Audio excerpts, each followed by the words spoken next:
How's it going, Yankee fans? Welcome back to Fireside Yankees with your boys, Alex and Ryan. If you are new to the channel, make sure to drop a like and a subscription if you are new and you enjoy the video. Obviously, we're going to be here every single day getting you guys all the Yankee content you could possibly hope for. And today we're talking about the left field position and the top free agent guy in the market, Jurickson Profar. Now, The Athletic reported yesterday that Jurickson Profar wants $10 million. So we want to discuss, is it worth it? Is it worth it to go and find a guy like Profar to inject into this position battle? Do we have the pieces now that can start and we're confident in them? Or do we think we could use the support? And where would we get that money from in the first place if it is worthwhile? And we come to the conclusion that, yes, we could use an additional piece there. But Ryan, before we dive into, talking about Jurickson Profar, what he would bring to this team and why we would prefer or not prefer him to be signed, how do you do today, my friend?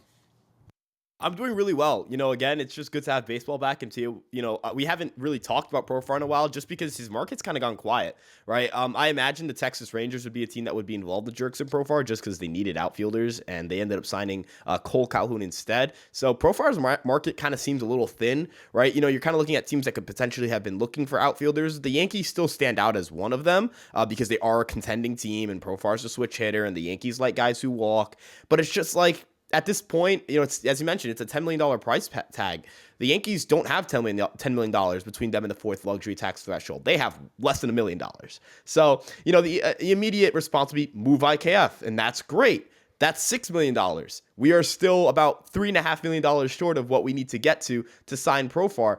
And on top of that, would you rather pigeonhole yourself into signing Profar or just kind of waiting until the deadline comes around, still moving IKF so you can free up money and roster space, giving an opportunity to a Rafael Ortega? Aaron Hicks has looked good in spring training, and he mentioned making an adjustment to, with his left-handed swing. So, you're kind of taking a risk with, Ortega or Calhoun as one of your bench bats, and then Hicks hoping that he can bounce back a little bit. But quite frankly, I'm going to take that flyer and look at that and say, okay, I'm willing to roll with this for half a season, or not even half a season until the deadline. And then when I get to the deadline, I can have my picking as to multiple guys available. Whereas if you sign Profar for $10 million, are the Yankees going to DFA Profar at $10 million and then trade for another outfielder, right? I'm not saying that they won't, but doesn't that feel like really poor asset management? $10 million of your luxury tax space just went to Jurickson Profar, who required you to probably move an Isaiah Kiner-Falefa and then a reliever. And the guy who would probably get moved is a guy like Lou Trevino. The Yankees are down Tommy Kahnle, right? He has right bicep tendonitis. Aaron Boone says he'll be back hopefully around the end of spring training and opening day. Kahnle said something different. He believes it'll be about a month, right? But the point is that, Tommy Kahnle's not available right now, right? We haven't seen Ron Marinaccio yet. We know he had a setback with his shin earlier in October last year, right? So maybe he's still battling that. But the point is there are a lot of things that are uncertain with any bullpen, right? There's always injuries. There's always guys who go down, whether it's for 15 days, a month, 2 months. We've seen Loaizaga. He was awful to start the year, and he was battling shoulder issues. So you're not going to trade out of your bullpen depth, trade a backup infielder, and then sign an outfielder who you're not sure is better than your internal options. And so end of the day right now, I don't know if you agree with me here, but $10 million for Jurickson Profar on top of having to move two major league players and then benching Aaron Hicks and then cutting both Ortega and Calhoun, that feels like a lot of things to do for a guy who I'm, again, not sure is significantly better than the options we have internally. Right, and you can make a pretty strong argument that the reason the Yankees would wait until the deadline, over the summer to address this left field position, if they needed to, there's actually a couple of reasons, right? One, you give your available options opportunities to lock down the job. You see if Aaron Hicks can bounce back. You see if Rafael Ortega continues hitting well as he has this spring. Maybe Oswaldo Cabrera ends up kicking ass and they want to get him in the equation on an everyday basis. So obviously, that would be an ideal situation. They find the solution that's already on the roster. They don't have to spend any extra. They don't have to give up assets. But if things end up going a different direction, you could look to IKF and you could trade him and just keep the $6 million, right? You don't have to go out and immediately spend it. You could trade IKF this offseason if they see it's a suitable move. Keep that $6 million, and then you can go and trade for a player later on, and you're going to have to take on some of that salary. You have a little bit of room to work with there. You have a little bit of flexibility in terms of salary space and accumulating or acquiring a player who may come with a little bit of money that you need to fit under that cap before you hit that Steve Cohen luxury tax threshold, some are calling it. So I think that's probably the best move. Also, there's another option, or there's another kind of variable to mention here, is just overall health, right? If you go and you sign Jurickson Profar right now and you give him $10 million, what happens if he gets hurt, right? Now you have no money. You have no flexibility because, like you said, just to sign Profar, you're going to have to trade IKF or you're going to have to trade Gleyber Torres. Torres is $10 million, matches up quite well with Profar, but of course you probably get a starting level player, maybe a high-end bullpen piece in return for Gleyber, and you get Profar. So how's that for an option? You know, if you're looking at the Yankees, look at how well Anthony Volpe's playing right now. DJ LeMahieu looks really good. Is there an argument to make that maybe Torres is expendable right now and you could trade him for $10 million, you get a starting level player, and then when you walk away with a starting level player and Jurickson Profar in left field, it's certainly a worthwhile discussion to have. Yeah, so the way I look at it with Gleyber Torres, Jurickson Profar, kind of like that entire situation, you are right. The salaries match up perfectly. You would move Gleyber Torres, you would sign Jurickson Profar, and that's your salary matcher, right? But as you mentioned, number one, the Yankees have to find a match for Gleyber Torres that would be worthwhile. And then number two, his replacement has to be pretty good. Anthony Volpe's looked really good in spring training. There is no doubt about that. I think the defense is better than I anticipated it being. The walk rate's good. He's hitting the ball hard. He's generating a lot of line drives. But the big thing here for me is that I don't really know if Anthony Volpe right now is a better hitter than Gleyber Torres, and this team needs bats, right? And again, you know, it feels kind of weird to say this because I realize that, again, you know, Jurickson Profar is a better hitter right now than Aaron Hicks is, right? Like if you look at projections, if you look at past results, Aaron Hicks is a worse hitter than Jurickson Profar.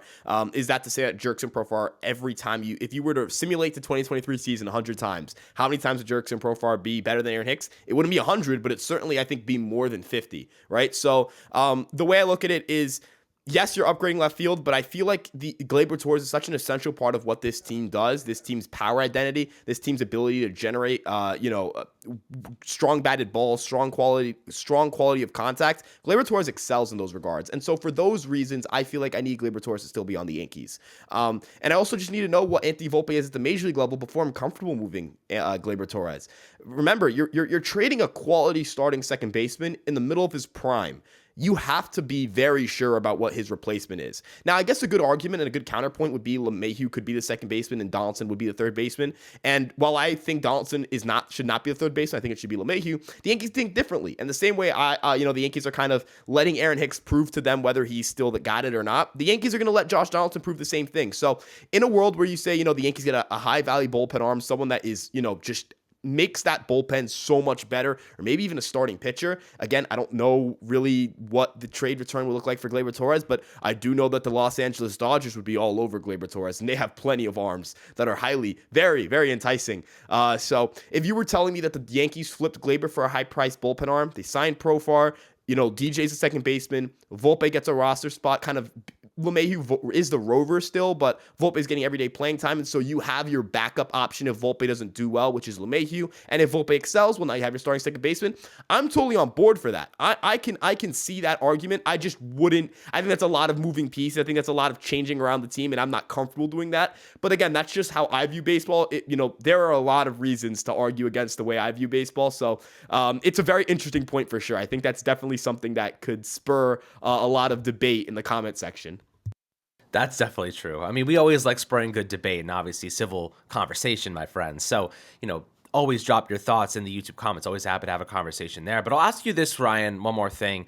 Do you think that if they were to sign Jurickson Profar, he's the best left fielder on the team immediately, or do you think that he's just another competitor? Because I think that's kind of the main argument here. Like, how much better is he than anything we have? And is it worth it to add someone who may be marginally better, slim, kind of margins there? If you look at his stats from last year, of course, he's a switch hitter, 30 years old, a little bit younger than Aaron Hicks, a little bit younger than Rafael Ortega. He had 243 with a 331 OBP last year, 15 homers, 58 RBIs, 15.7% strikeout rate, pretty good, and then 11% walk rate, also solid. He's got some decent numbers. Defensively, he's probably an average player, 110 WRC plus, 2.5 WAR last year. The Steamer projections don't have him replicating those statistics. They have him only playing in 97 games, which is really interesting. So if you're looking at Jurickson Profar, how much better do you think he is than anybody we have on the team? Because I think that's kind of the main argument. Yeah, so the way I look at it is, so I wrote an article on Jurickson Profar earlier in the winter, and the way I view it is that Jurickson Profar is better than Aaron Hicks, right? And I think that Jurickson Profar has the same, he carries similar qualities to Aaron Hicks in the sense that both of them walk a lot, but Profar has the better contact rates. I think the power upside for Profar is the same as Aaron Hicks, which tells me that the way I view it is just that Profar is a slightly better version of Aaron Hicks offensively in terms of ceiling, and I think currently he's the better player. I think he's more healthy. I think the better defender and base runner is Aaron Hicks, which is why it gets a little bit confusing where it's like, how much better, the gap between the offense and the defense, what is it? And the gap in base running, right? Like how valuable are these things? How much is that war gap going to be? Because if the war gap for Aaron Hicks and Jurickson Profar last year, Profar played 200 more play appearances and was still only one war better than Aaron Hicks in F war. Right now in R war, Jurickson Profar was a lot better. Now R war is baseball reference war, and the gap there is in defensive run save versus outs above average. Profar has a really good arm, so his defense in terms of defensive run saves is really good, but his range is bad. So his defense in terms of outs above average, which doesn't account for arm, it is strictly a range metric, doesn't like him very much. The way I look at it is if they're within one war of each other next year, it's kind of not a great signing because, one war is kind of the margin of error for that metric. If you're within one war of a player, you're typically around as good as that player. So it's it's one of those things where I would say Profar is better than Hicks. I don't know how much better than he is than Hicks, and I don't know if he's better than Hicks to the point where it would justify paying him $10 million. And as you mentioned, either moving Gleyber Torres or moving IKF and a reliever. End of the day, on top of that too, we're assuming that they trade these guys and that the guys they get back don't impact the luxury tax in the slightest, right? So it's tough because I feel like there's a really good argument for both sides here. For the side of just roll with what you have at Aaron Hicks, if he sucks, you have Cabrera there, you have Ortega, you have or Calhoun or both, I don't know. And then the Profar argument's very fair. Higher floor. This guy's been to a postseason, has succeeded in the postseason, is a high OBP guy. You slot him in the sixth spot. He deepens your lineup. He's a switch hitter. Maybe the glove gets better at Yankee Stadium. Left field at Yankee Stadium is a little bit easier than San Diego. There are so many different angles to take here. But my conclusion would be that Hicks is worse than Jurickson Profar, but I think they can put up similar value next year. And I don't think I'm going to pay the $10 million for Profar and move the players necessary to open up cap space for Profar. Right, so I guess the conclusion is he's marginally better at best. So if you're going to kind of go down that alley, they're going to kind of use that narrative, it makes no sense to go and acquire Jurickson Profar, right? Because you want to give Oswaldo Cabrera an opportunity maybe in the starting role. Maybe you want to give Rafael Ortega a fair shot at landing the starting job. Obviously, yesterday, Aaron Hicks dropped a fly ball, but traditionally he's been a good defensive left fielder. So the question is, who's going to step up? Who's going to rise to the occasion? Who's going to take this opportunity and run with it? Personally, Rafael Ortega's looked really freaking good lately. I like his energy. I like how he approaches the game. He's aggressive, but he's also not afraid to take a ball, on an 0-2 count. Like I really like the way he's composed, and it looks like he wants this. Just the way that he hustles, the way he's been looking. He worked 2 walks yesterday in the win over the Pirates. He's been solid. I've been very impressed with him. Now, obviously, spring stats don't always translate to the MLB, but you get a good idea of how a player's feeling during the spring. Now, I'd like to see him get an opportunity to start in left field. And even if they kind of platoonate with Aaron Hicks in the beginning of the season, I think both of those guys earn an opportunity. And at least Rafael Ortega's put enough on the field that I'm willing to give him a shot because Aaron Hicks traditionally has not been that good, and he hasn't been that great this spring. He's been like good, not great. I don't exactly remember what his stats are. Do you know what his spring stats are? I'll look it up right now. For Ortega? For Hicks, I can tell you right now. So Hicks' spring stats, what are they? They're 13 at-bats, 5 hits, 4 runs, a homer, an RBI. So he's hitting 385 average and an OBP of 385 as well. So he's been good. Totally fine. Defensively, obviously had the drop ball, but that's a rarity for him. Doesn't happen. I guess not so rare. Last year he did the same thing and then forgot it was in play. So yeah, it's kind of interesting. I think he's a good defensive left fielder that just there are just some mishaps. I think a lot of this has to do with Aaron Hicks pressing too. I think that the head on Aaron Hicks's shoulders matters to me just as much as the performance in spring training. He opened up about how he was pressing last year. The chase rates show that he was swinging so much more in that second half. I rave about this with Rafael Ortega because he has great play discipline. Aaron Hicks has great play discipline too. He's got to stay within himself, right? We talk about Profar. His big selling point is play discipline. If Aaron Hicks can stay within himself, the talks about Profar are going to quiet down, and no one's really going to be, there's not a lot of Yankee fans clamoring for Jurickson Profar right now, at least from what we've seen. So the way I look at it is, if Hicks stays within himself, there's no real he's not going to be hated if he stays within himself in terms of plate discipline. It's when he tries to be Aaron Judge that offense doesn't come for him. Right. That makes sense. I mean, the thing is, it's all confidence based for Aaron Hicks, right? If he's feeling good and feeling confident, he's a good player and he contributes. But when he's not feeling good, those cold streaks last full seasons. They don't just go away for a month or 2 months. Like, he sucks a lot and every single day. Every now and then he'll come up in a big moment. Last year, the grand slam to win the game or something like that. But, his big moments, like, they don't erase the consistent poor performances. So it is something to keep an eye on. Rafael Ortega is a guy that we're very, very excited about, and we hope he can do some good things for this Yankee team. At least I think he should be firmly in the mix there. But guys, I'd love to hear your perspectives below on who you think should be competing for this left field spot. Of course, it's kind of an ongoing conversation.